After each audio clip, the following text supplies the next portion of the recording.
hvala, da ste si vzeli čas in prišli danes na ta večer.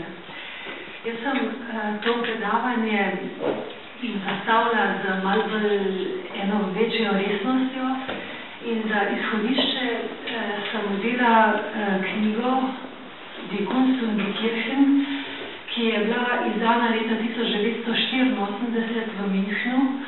In v času mojega bivanja in študija v Düsseldorfu je bila tema vera in kultura zelo, zelo aktualna. In zelo sem vesela, da je zdaj ta tema aktualna tudi tukaj in da sta me gospod Planinšek in gospod Levart povabila na to predavanje.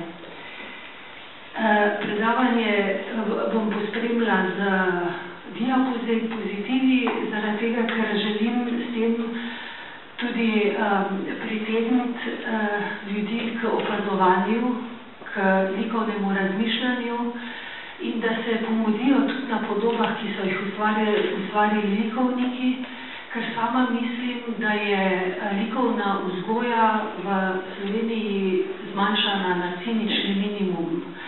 Zaradi tega sem morda tudi to predavanje, ki je morda tudi nekako pedagoško ali pa izobraževalno tudi gradila. Sestavljeno je iz uvoda in potem sem to navezala na Sveto pismo, na Lukov in Janezov evangelij in potem pa razmišljanje o sliki in o njeni vlogi v odnosu do gledalca.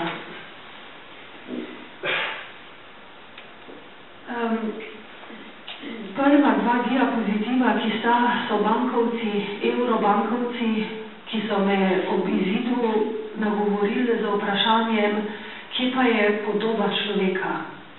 Namreč na eurobankovcih so pretežno samo zgradbe, človeška podoba je samo na kovancih. To je uvod v to predavanje.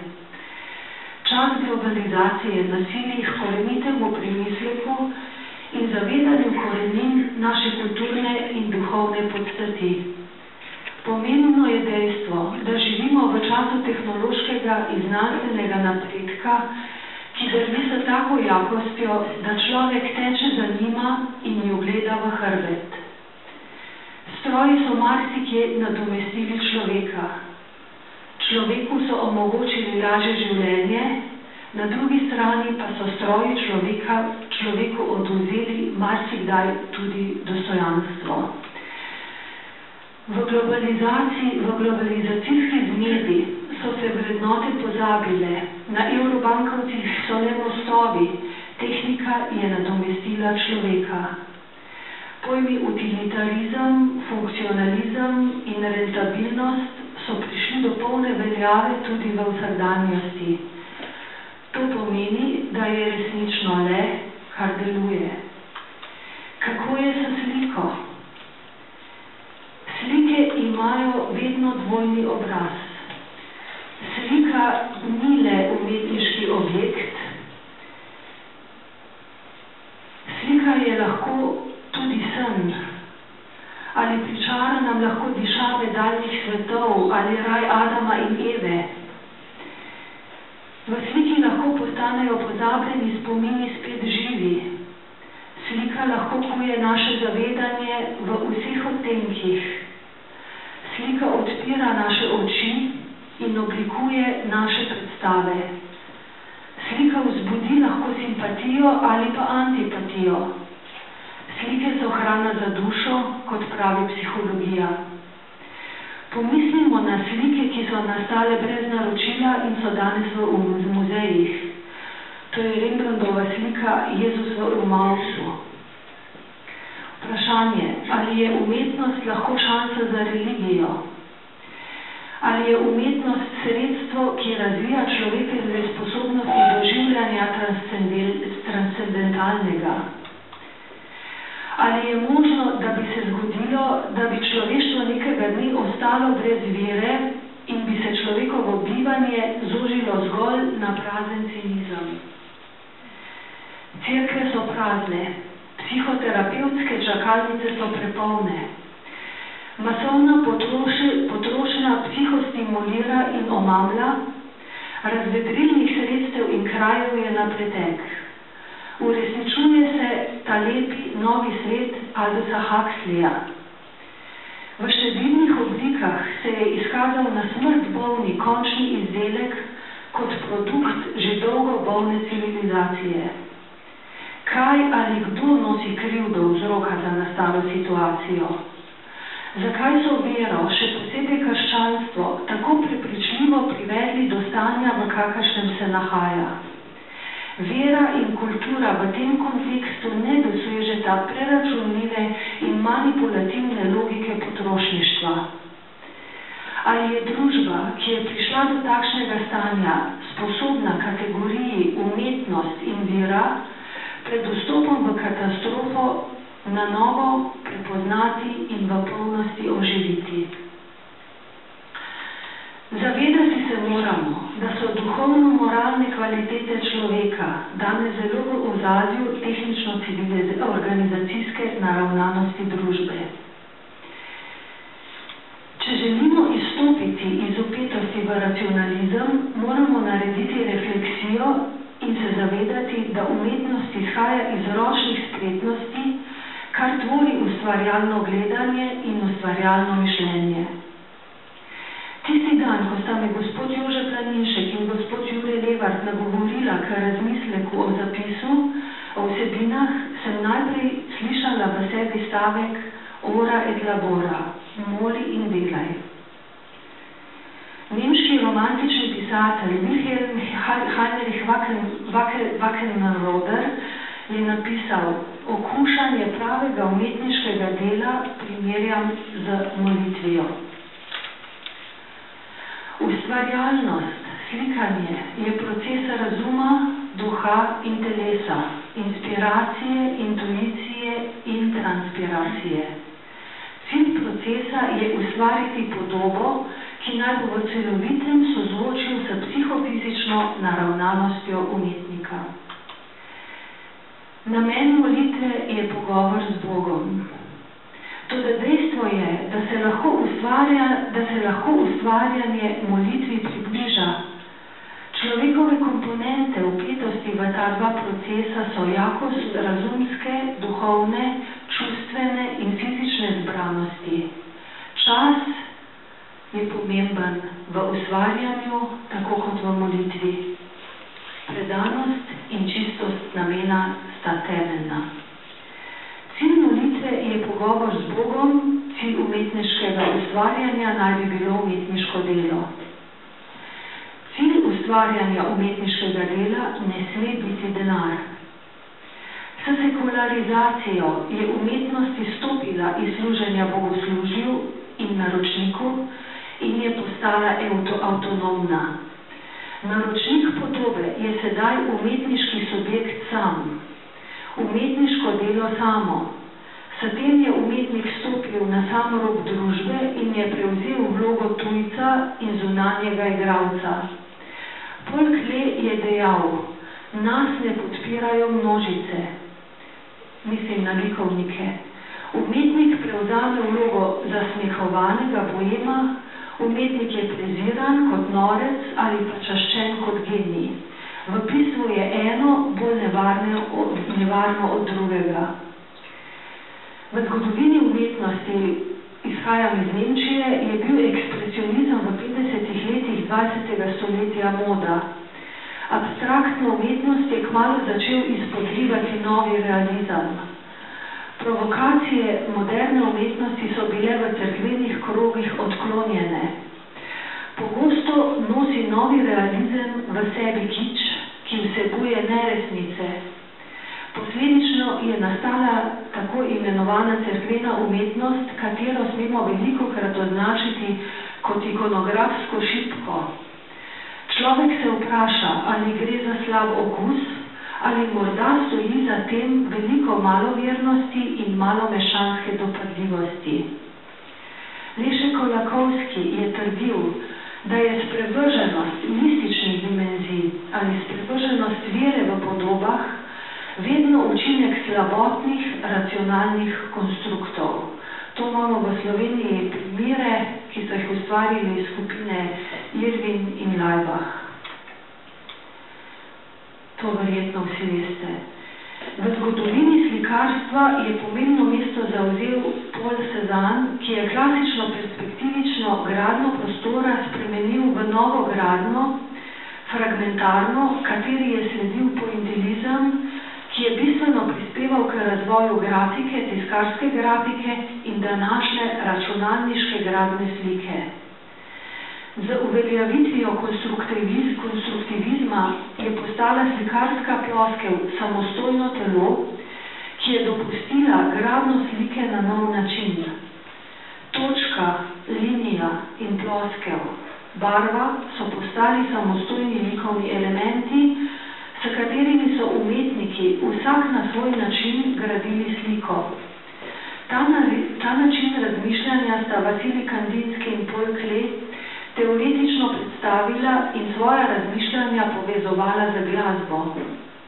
Pomemben avtor teoretičnih razmišljanj v 20. stoletju je bil tudi Josef Albers, ki svoja razmišljanja o barvi navezuje na duhovnost, na krščanstvo.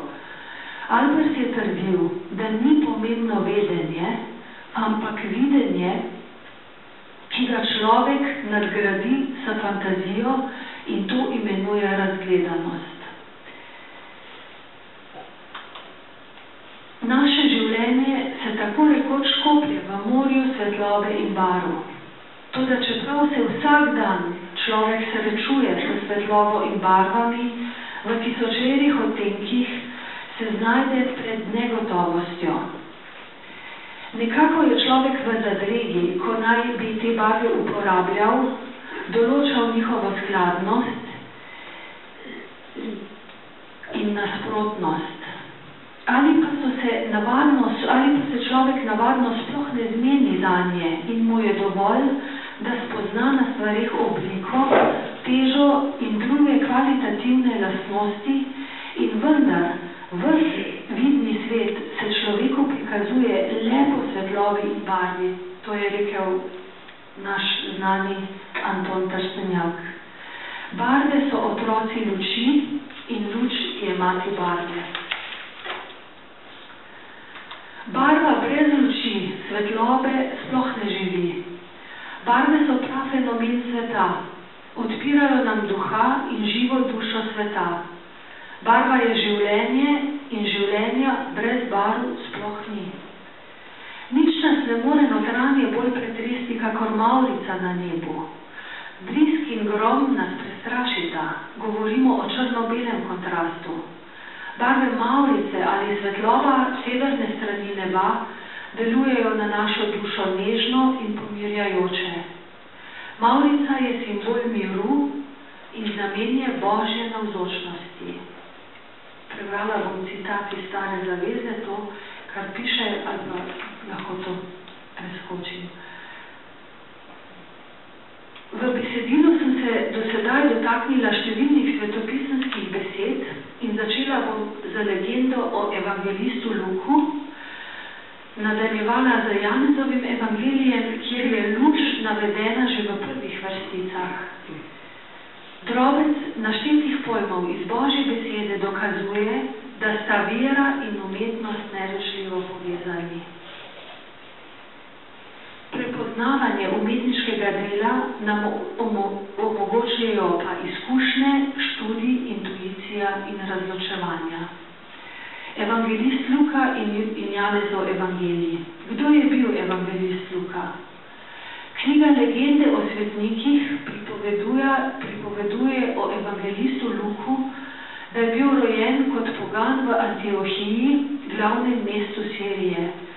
Obiskoval je ugledne antiohijske šole, v šolah je pridobil znanja umetnosti in znanosti. Veliko je potoval po Grčiji in Egiptu in se v znanjih izpopolnjeval. Legenda pravi, da je naredil tudi šolo risanja. Ko je sprejel krščanstvo, je narisal podobo najsvetejše device in Božje matere Marije, ki jo je videl s svojimi očmi. Ta slika je kasneje prišla v roke svete cesarice Pulcherije in no tam je šla v Rim. Bila je hranjena v cerkvi Marije Snežne, Marije Velike. V času svetega papeža Gregorja Velikega je Rim pretresla kuga. Papež Gregor Veliki je zato izvedel čaščensko procesijo, v kateri so nosili podobo Božje matere Marije, ki jo je naslikal evangelist Luka. S pomočjo molitev, prošenj in čaščen je kuga iz Rima odšla. Od tedaj naprej je bila ta podoba vedno čaščena. Sveti Luka je pri zdravljenju bolnikov in slikanju mislil tudi na zdravljenje svoje duše. Neomadeževano in čisto je ohranil svojo dušo in telo, neobremenjeno je pomagal nositi križ svojemu Božjemu učitelju in dosegal je popolnost. Srečanje s apostolom Pavlom je evangelista Luka popeljalo v Gospodove vinograde. V letu 51 po Kristusu je evangelist Luka potoval skupaj z apostolom Pavlom in skupaj s Pavlom oznanjal evangelij Judom in poganom. S to legendo začenjam razmišljanje o povezanosti vere in likovne umetnosti, slikarstva in lahko rečemo, da je evangelist Luka zavetnik slikarjev. Naslov moje naloge podiplomskega študija slikarstva v Ljubljani je bil Barva je napor materije, da postane luč. To je rekel Matisse. Beseda luč me po najhitrejši poti tako pripelje do Janezovega evangelija, ki pravi: v začetku je bila beseda in beseda je bila pri Bogu in beseda je bila Bog. Ta je bila v začetku pri Bogu. Vse je nastalo po njej in brez nje ni nastalo nič, kar je nastalo. V njej je bilo življenje in življenje je bilo luč ljudi. In luč sveti v temi, a tema je ni sprijela. Bil je človek, ki ga je prislal Bog, in bilo mu je bilo Janez. Prišel je za voljo pričevanja, da bi pričeval o luči, da bi po njem vsi sprijeli vero. Ni bil on luč, ampak pričeval naj bi o luči. Resnična luč, ki razsvetljuje vsakega človeka, je prihajala na svet. Iskanje luči in svetlobe v slikarstvu. Za slikarja moraš tudi barve sloneti na izkušnjah. Na osnovi izkušenj so pomembni teoretični sistemi, ki se ukvarjajo z življenjem barv. Barva je materija, ki zaživi šele na platnu v soodvisnosti do okolice. Ko barvni odtenek zaživi in zatrepta, govorimo, da barva zasije in postane luč. Govorimo o kvaliteti videnja in zaznavanja kontrastov, ki so lahko svetlo-temni, tonski kontrasti in barvni kontrasti, kot so na primer komplementarni, simultani in sukcesivni barvni kontrast. Kvaliteta neke umetnine vključuje tudi komponento časa. V črpanju moči iz same sebe se gradi v likovnem delu neoprijemljiva sila, ki je daje delu brezčasja. Slika je celota opazovanja in razločevanja. To razvijamo na osnovi stalnega primerjanja. Dokler ne razvijamo sposobnosti razločevanja in opazovanja, ne moremo razviti osebnega zapisa, ki sloni na talentu, intuiciji, inspiraciji, obvladovanju obrti. Odločilno vlogo v ustvarjanju nosi sposobnost razločevanja. Pater Rupnik v 2 knjižicah obravnava razločevanje človeškega notranjega odnosa do Boga in pravi takole: razločevanje je stvarnost odnosa. Naučiti se razbrati, kako se mi Bog podarja in me rešuje. Duhovni učitelji razlikujejo 2 fazi razločevanja. Prvo fazo očiščevanja, ki vodi človeka k pristnemu spoznavanju sebe v Bogu in Boga v svoji preteklosti, in drugo fazo, v kateri postane razločevanje stalna drža. Konec citata. V procesu percepcije in ustvarjanja je najprej nujen proces očiščevanja, ki ga v slikarstvu imenujemo izločanje. Razločevanje je naslednji korak, ki pomeni prepoznavanje dobrega in slabega, čistega in nečistega, pomembnega od nepomembnega in tako dalje. Vprašanje, ali so slike za vero nevarne? Umetnost je antinomija estetike in etike. Kdor etično živi, ima za nalogo osebnostno rast. Kdor živi estetsko, se prepušča slepilom in dopušča možnosti, da se kot človek prepušča danim možnostim in je raztresen. Umetnik lahko estetsko priredi grozote in jih zavije v estetsko gloriolo brez kakršnekoli odgovornosti do sveta. Možna je trditev, da je estetika sovražna do religije. Zakaj poznajo religije, kot so judovstvo, krščanstvo in islam, prepoved slike? Ali se ne skriva v sliki, besedi ali v zvoku neka demonska moč? Ali ni umetnost lahko tudi subtilen in zato nevaren instrument moči? Druga teza. Slike so za vero nenadomestljive. Umetnost ne dovoli redukcije zgolj na estetsko. Izhaja iz resničnega in ima vsebine resničnosti. Bistvo umetniškega dela je razkritje resnice. Pesnik Günter Eich je zapisal, da piše poezijo zato, da se lahko orientira v resničnosti. Cézanne pa je dejal, življenje moram čutiti in ga vrniti v njegovi resničnosti na platnu. Konec citata. Resnica v umetnosti ne pomeni odslikave resničnega. Prej bi lahko rekli, da je umetnost zato, da resnici pokaže njeno zrcalno podobo. Človekova naloga je, da se kot človek oblikuje in raste v svobodno osebnost. V oblikovanju sveta in obdajajoče okolice človek ustvarja in oblikuje kulturo in za njo tudi umetnost. Iz tega sledi, da umetnost ni luksus, temveč da je človekova in življenjska nuja. Za novejšo evropsko zgodovino dobijo slike nov zgodovinski kontekst, ki je na nov način vprašljiv. To je dokazljivo v mnogih različnih slikah človeških podob. Za obdobje renesanse so značilne podobe lepih ljudi, naprimer Michelangelov David. Nasprotje temu so naprimer podobe slikarja Hieronymusa Boscha in tudi Albrecht Dürer ni prizanašal določenim podobam človeka. Vprašanje, ki je se zgodilo v italijanski renesansi, to je prvo vprašanje, oziroma spoznanje, da je Bog vse ustvaril iz nič, oziroma oblikovalec lesenih žlic pa potrebuje za to orodje in kos lesa. To je v bistvu teza italijanske renesanse in florentinskega platonizma.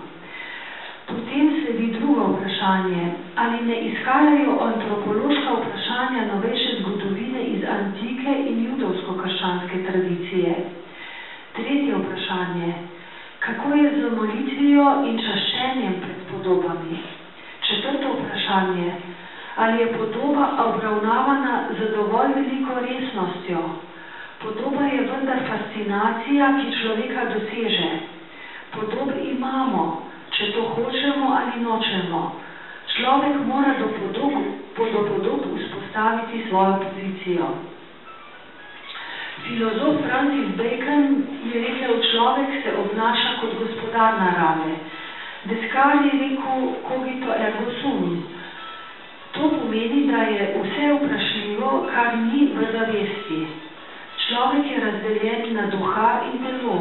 Telo je na razpolago, tako kot je na razpolago svet.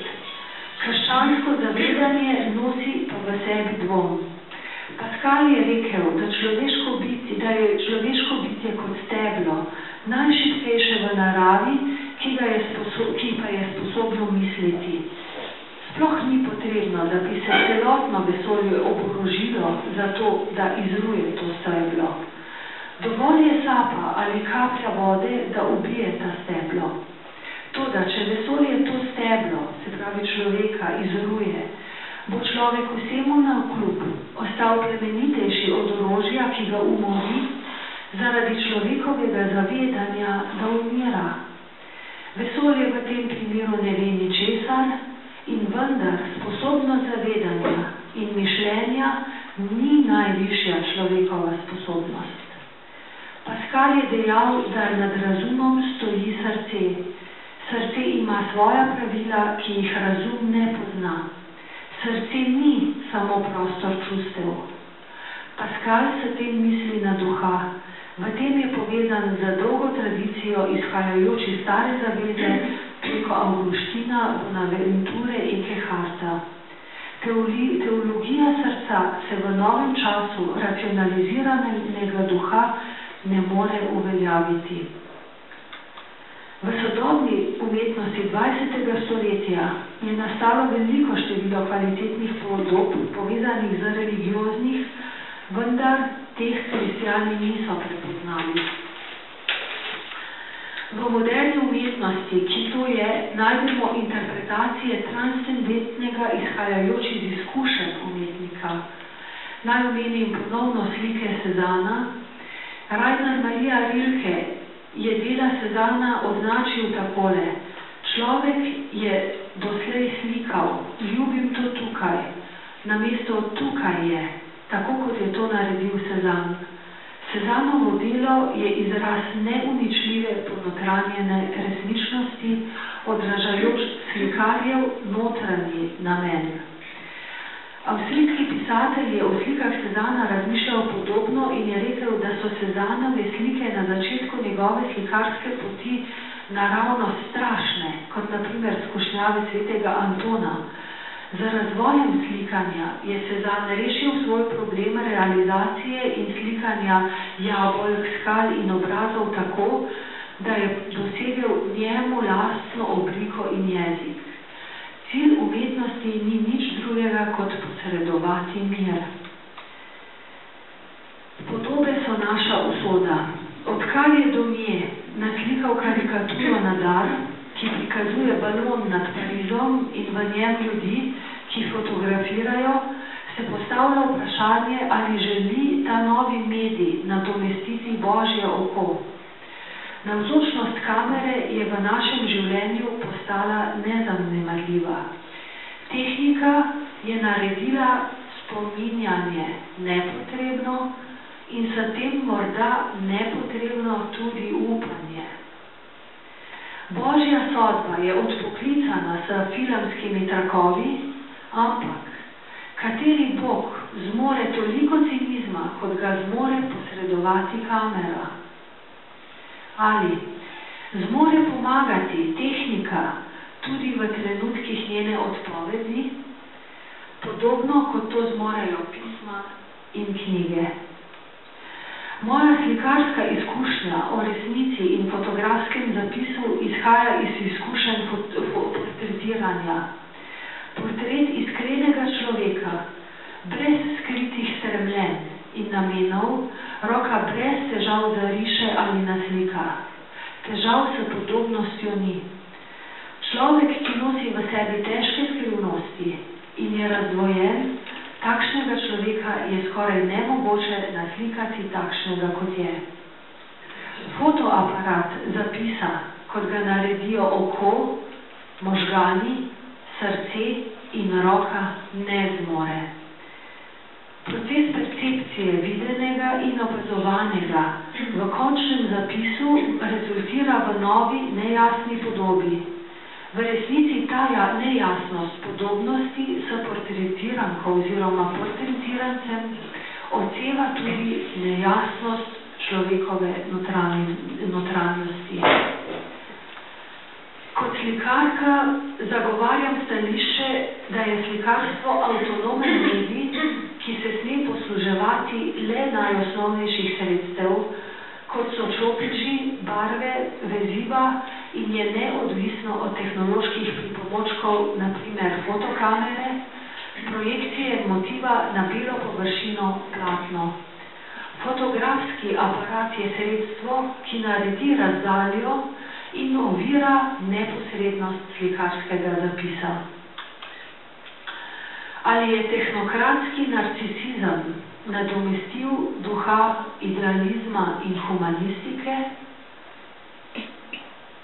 In zaključim še samo s tem stavkom, ali ni slikarska ustvarjalna roka podobna prstom molivca, skozi katere prepotujejo kilometri rožnovenskih jagod. Hvala. En del bom morala malo prebrati, en del pa mogoče mi bo uspelo, da sem čisto zdaj koncentrirana, pa malo povedati. Brati in sestre, dragi prijatelji, to bo moja, upam, da ne predolga pripoved o tem, kako sem iskala sebe in svoj smisel v prostoru kulture, umetnosti in vere. Človek že kot otrok začuti neko nejasno zadovoljstvo in veselje, ko zasliši prvo otroško pesmico, zgodbo o živalih, pravljico. Pripadam narodu, ki je imel vedno zelo razvito izročilo pripovedovanja ob večernih druženjih, in če se danes skušam spomniti, katera je njegova posebnost, z ozirom, da poznajo vsi narodi to ustno izročilo zgodb iz davnine, ki so se pripovedovali skozi stoletja in se jim je vsakič nekaj novega dodalo ali odvzelo, je bil to nek posebno dramatičen način pripovedovanja na videz preprostih zgodb in dogodkov. Vsak prihod nekoga, njegove besede, njegov molk, vse je nosilo v sebi nek poseben pomen. Nič ni bilo običajno. V njem in vsem je bilo prisotno neko globlje občutenje, neka usodnost. In ista zgodba se je vedno pripovedovala na nek nov način. Pričakovalo se je, da je vsak dan nekaj svojega in spominjam se, da so te iste preproste zgodbe bile vedno drugačne. Takrat seveda nisem vedela, da je ta preprost in neuki narod začutil, da ima vsak, ki pripoveduje pravico do svoje lastne interpretacije. Imeli so izrazit smisel za dramatičnost, čeprav ni nihče izmed njih nikdar obiskal kakšnega gledališča. Še vedeli niso, da tam nekje v daljnem svetu nekaj takega obstaja. Lahko trdim, da so imeli neko svojo obliko teatra, čeprav se tega niso zavedali. In to zelo dobrega teatra. V njem je bilo združeno vse, nek vzvišen, moralističen pogled na dogodke, poučnost in ne nazadnje kratkočasnost in veselje nad samim pripovedovanjem. Če danes pomislim, neka oblika spontanega gledališča vzetega iz življenja. Sicer v današnjem gledališču obstaja nekaj takega, mislim, se pravi, združitev običajnega gledališča z nečim, recimo etničnim, spontanim in se temu reče antropološko gledališče. Nekaj takšnih predstav sem si lahko pogledala. No, seveda moramo omeniti neko posebnost. Pravica pripovedovanja in petja starih petij je bila rezervirana izključno za ženske, kot v antičnem gledališču, za moške je bila rezervirana. Ženske so bile poslušalke in občudovalke. Ko sem potem v Mariboru začela obiskovati osnovno šolo, se mi je kmalu odprl prostor nastopanja na šolskih predstavah in kasneje v dramskih krožkih. Prostor velike svobode in veselja, da lahko recitiram, pojem in plešem. Ta prostor se je vedno bolj odpiral v nek nov, tako rekoč paralelni svet nekega boljšega in lepšega življenja. Neskončen prostor domišljije, kjer je bilo možno doživeti tisto, česar nisi mogel doživeti v resničnem življenju. Prostor sanj, poezije, glasbe, svetlobe. Prostor izmišljenega. Pa vendar na nek način resničnejšega od samega življenja. Prostor, poln čarobnosti in lepote. Obilje vznesenih občutkov, ki te je dvigovalo nad običajnost vsakdanjega življenja in ti dajalo občutek, da se dvigaš res visoko. Pravijo, da se je gledališče razvilo iz poganskega kulta in vsak, ki je kadarkoli bil kakršenkoli del gledališke predstave, se je vedno lahko začutil, da je res del nekega obreda, čeprav nejasnega. Moja prva večja vloga v Celju, čarovnica iz Zgornje Davče, dramatika Rudija Šeliga. Tam je stavek, ki mi je še edini ostal v spominu, in sicer se glasi: jadrala bom poševna v bit, jadrala bom poševna v bistvo. In ta bit, to bistvo je bila zame takrat svoboda. In jadrala sem k njej na krilih domišljije, občutkov, sanj, lepote in glasbe. In oblaki so bili meja, kot pravi francoski pesnik Baudelaire, ljubim oblake, oblake, ki romajo tam doli, tiste čudovite oblake. Globok pantističen občutek, da si del stvarstva in da nima nihče pravice omejevati te. Dobila sem takrat v dar knjigo in prijateljica mi je v posvetilo napisala: ne sedaj na rob prepada, če nisi ptica. In jaz sem še z večjimi črkami pripisala: jaz sem ptica. Ptica, ki se je malo kasneje znašla pred peklenskimi vrati. No, ko se začne življenje okrog tebe rušiti, se izkaže, da veliki pobeg ni več možen. Treba se je vrniti iz magičnega sveta domišljije in sanj in takrat razumeš Prešerna in se seveda z njim red moraš vprašati, kdo zna noč temno razjasniti kitare duha, kdo ve kragulje odgnati, ki kljuje srce od zore do mraka, od mraka do dne. Kdo uči izbrisati spomina nekdanje dni, brez up prihodnih odvzet pred oči, praznoti ubežati, ki zdanje mori. Kako biti hočeš pojet in ti pretežko je v prstih nosit, ali pekel, ali nebo. Stanu se svojega spomni, trpi brez miru. Če sem prej jadrala na krilih poezije v neko globoko bit svobode, se zdaj izkaže poezija kot rešilni pas v morju bolečine. Nenadoma začneš slutiti nevidni svet z zavidnimi obrisi sveta. V tistih letih nekdanje države je bilo gledališče v glavnem politično, kot da so se vsi ukvarjali s tem. Predstave so bile polne namigov na tedanjo politično situacijo in spominjam se, da se celo navadna ljubezenska zgodba ni dala razložiti brez besede stalinizem. Totalitarno se je razkrinkavalo na vseh nivojih, nebo je bilo prazno. Ruskega pesnika judovskega rodu Josipa Brodskega je zasliševalec vprašal, kako lahko dokažete, da ste pesnik. In Brodski je odvrnil, kako lahko dokažete, da ste človek. Žal moram priznati, da me je družbena funkcija umetnosti in gledališča zanimala samo oddaleč. Nenehno sem se ukvarjala samo svojo notranjo zgodbo. Všeč mi je bil stavek Sjerna Kierkegaarda, da je Hegel s svojim filozofskim sistemom sezidal sjajno palačo, sam pa je živel v pasji uti. Hotela sem narediti sjajno palačo iz svojega življenja. Prebrala vam bom, vsi poznate Hamleta, Williama Shakespearea,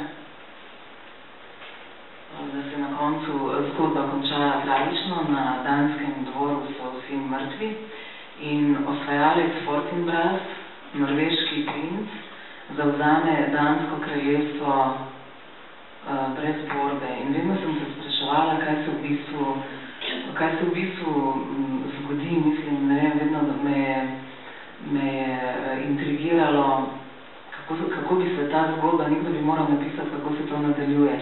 No in dejansko sem en gradbeni beograjski oddaji kulturni slišala v srbščini, je nekdo bral, zapomnila sem si samo, da je poljski pesnik, je prebral eno res krasno pesem, ki je govorila ravno o tem. In potem sem v bistvu 15 let iskala to pesem in spraševala ljudi, če jo kdo pozna, in so rekli, ne, to si izmislila, te pesmi ni, ne. In potem, ko je poljski režiser Janusz Kisa režiral Vročeno trmoglavko v Celju, sem rekla, Janusz, enkrat sem slišala neko poljsko pesem, ki govori o tem, da je Hamlet mrtev in Fortinbras mu nekaj govori, no se je samo nasmehnil in je rekel Zbigniew Herbert. To je njihov slavni pesnik, no in jaz sem vam to pesem prebrala. Naslov je Fortinbrasova žalostinka. Zdaj, ko sva ostala sama, knez, se lahko pogovoriva kot mož z možem. Čeprav ležiš na stopnicah in vidiš toliko kot mrtva mravlja, torej črno sonce z dvomljenimi žarki. Nikoli nisem mogel brez smehljaja misliti na tvoje roke in ko zdaj ležijo na kamnu kot raztrta gnezda, so prav tako brezmočne kot poprej. Prav, to je konec. Roki ležita zase in meči zase glava in nogi viteza v mehkih copatih. Pogreb boš imel vojaški, čeprav nisi bil vojak. To je edini obred, na katerega se malo spoznam. Ne bo sveč in petja, zažigalne vrvice bodo in grom, žalni trak se bo vlekel po tlaku, čelade, podkovani čevlji, artilerijski konji, bobnanje, nič lepega. To bodo moji manevri, preden prevzamem oblast. Mesto je treba zgrabiti za grlo in ga malo pretresti. Tako ali drugače, moral si Hamlet umreti. Nisi bil že za življenje. Verjel si v pojme kristalne, ne pa v glino človeško. Živel si v nenehnih krčih, kot v snu. Lovil si himere. Hlastno si glodal zrak in takoj bruhal. Znal nisi nobene človeške stvari. Niti dihati ne. Zdaj imaš mir, Hamlet, storil si, kar si je bilo izvršiti in vse je za tabo. Ostanek ni molk, ker to zdaj padlo je name. Izbral si lažji del, blesteči zapot. A kaj je junaška smrt nasproti večni teži, z mrtvim jabolkom v roki na visokem stolu, s pogledom na mravlišče in urino številčnico. Adijo, knez, čaka me projekt kanalizacije in odlok v Sutkah in Beračih. Razmisliti tudi moram o boljšem sistemu ječ, saj kot si prav opazil, je vsa danska ječa. Odhajam k svojim zadevam, to noč se bo rodila zvezda, Hamlet. Nikoli se ne bova srečala. To, kar bo ostalo za mano, ne bo predmet tragedije. Ne bova se pozdravljala, niti poslavljala. Živiva na arhipelagih, a ta voda, te besede, kaj morejo,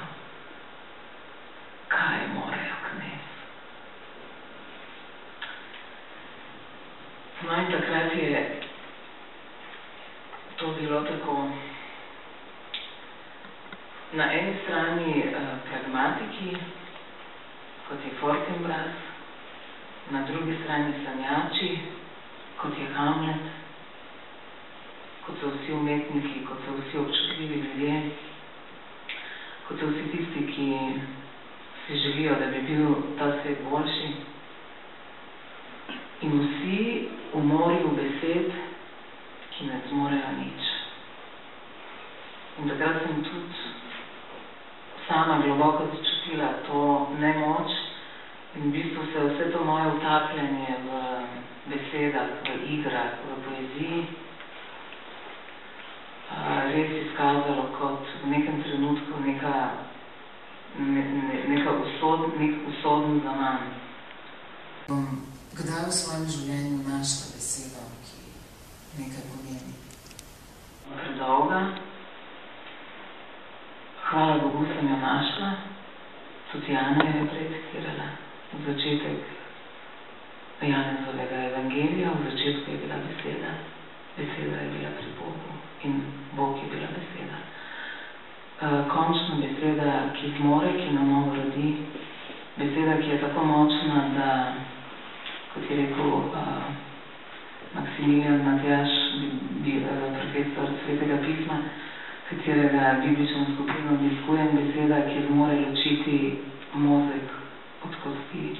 In tako se je zgodila.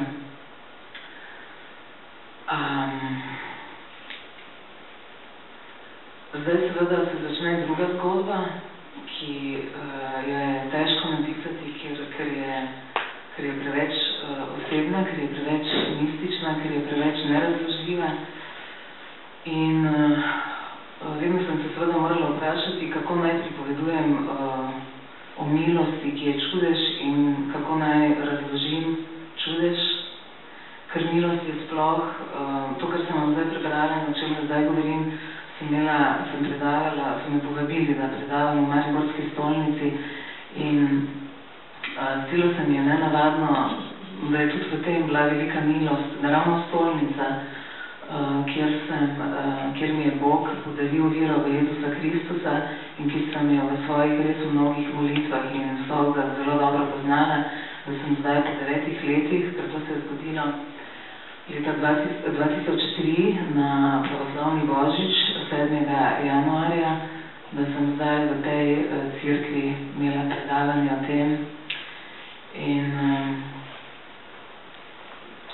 lahko sem se sam spomnila tega, da prva liturgija, ki sem ji prisostvovala končno, malo kasneje, čez 14 dni pri pravoslavnih, je bila o izgubljenem sinu in jaz seveda takrat še nisem toliko razumevala Sveto pismo, da bi mi bilo jasno, da sem ta izgubljeni sin jaz in da sem se vrnila domov.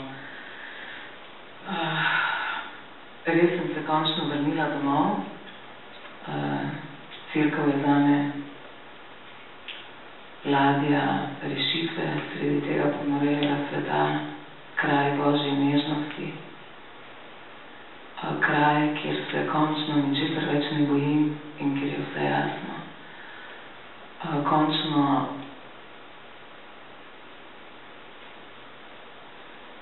pravoslavni menihi pravijo, da je poezija lestev do neba, ampak malo prekratka lestev. Da tista najdaljša lestev do neba je molitev. Ko sem razmišljala o teh stavkih, se mi je zdelo v tem res vem, da je to res, zdelo se mi je nekaj nenavadnega, ker recimo dar poezije, ki je res velik dar, pesniški dar, ki ga imajo redki, jim je dan, seveda, da mi preko tega zaslutimo nek boljši, pravičnejši svet, dejansko, da zaslutimo neko kraljestvo ljubezni in je dan redkim. Dar molitve je pa dan vsakemu. In se pravi, ta najdaljša lestev nam je podarjena in seže res od tu do nebeškega prestola. Potem mi pa sem citirala eno meni zelo bistveno, čisto kratko priliko o Petrovi tašči, ko je po obisku shodnice pride Jezus z Petrom in svojimi učenci v hišo Petrove tašče, ki je ležala v vročici. In Gospod se je samo dotakne in piše samo en stavek. Vstala je in jim stregla. No in tako se je tudi meni zgodilo. Njegov dotik, se pravi zame, je njegov dotik cerkve, vseh zakramentov, dotik Božje besede, ki me je ozdravil, ki me je ozdravil te vročice, tega vročičnega iskanja smisla mojega življenja, tako da sem končno lahko vstala in stregla, kar pomeni ljubiti v konkretnem, sploh za žensko, ki je pač varuhinja ognjišča svoje družine in je seveda poklicana, da streže mnogim.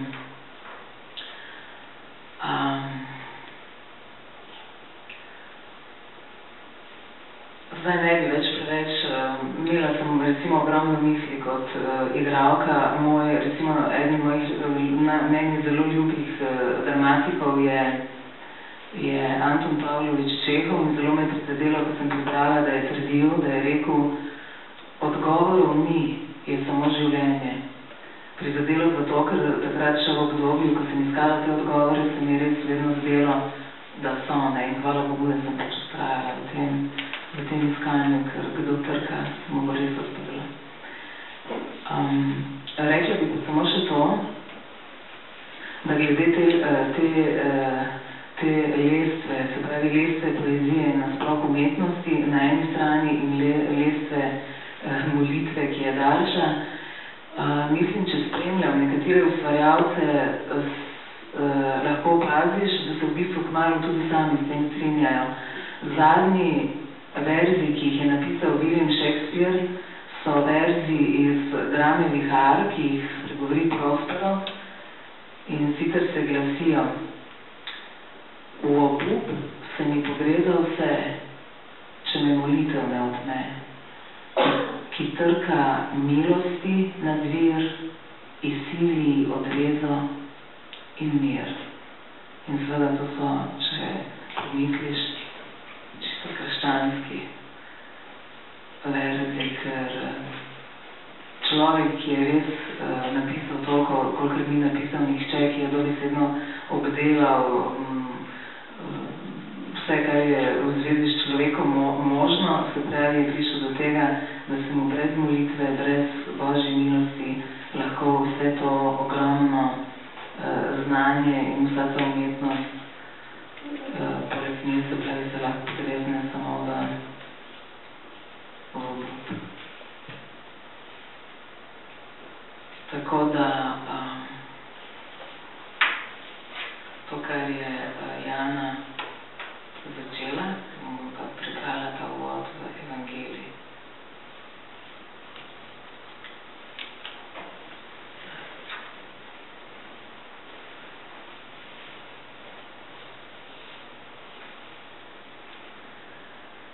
V začetku je bila beseda in beseda je bila pri Bogu in beseda je bila Bog. Ta je bila v začetku pri Bogu. Vse je nastalo po njej in brez nje ni nastalo nič, kar je nastalo. V njej je bilo življenje in življenje je bilo luč ljudi. In luč sveti v temi, a tema je ni sprejela. Bil je človek, ki ga je poslal Bog, ime mu je bilo Janez. Prišel je za voljo pričevanja, da bi pričeval o luči, da bi po njem vsi sprejeli vero. Ni bil on luč, ampak pričeval naj bi o luči. Resnična luč, ki razsvetljuje vsakega človeka, je prihajala na svet. Beseda je bila na svetu in svet je po njej nastal, a svet je ni spoznal. V svojo lastnino je prišla, toda njeni je niso sprejeli.